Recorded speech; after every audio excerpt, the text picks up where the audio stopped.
ایک دودھ بیچنے والی دودھ کی بالٹی سر پر لیے بازار کی طرف جا رہی تھی۔ راستے میں چلتے ہوئے وہ سوچنے لگی کہ اس دودھ کو بیچ کے جو پیسے آئیں گے وہ ان کا کیا کرے گی۔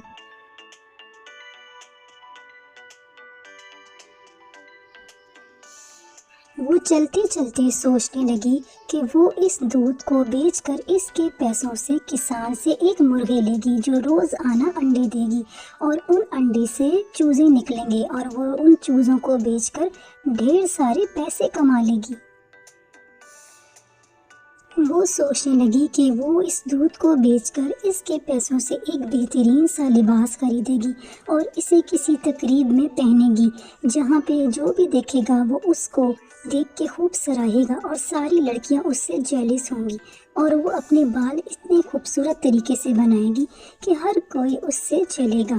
ابھی وہ یہ سوچتے سوچتے جا ہی رہی تھی کہ اچانک ہی اس کی دودھ سے بھری ہوئی بالٹی زور سے نیچے گر گئی اور اس کے سارے ارمانوں پر پانی پھر گیا۔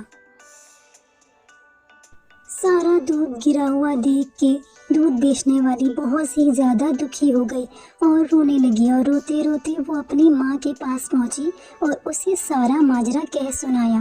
اس کی ماں نے اسے کہا کہ تمہیں اتنی جلد بازی میں آگے کا نہیں سوچنا چاہیے تھا، ورنہ تم ایسا کبھی نہ ہوتا۔ اس کہانی سے ہمیں یہ سبق ملتا ہے کہ وقت سے پہلے کسی بھی چیز کے بارے میں نہیں سوچنا چاہیے۔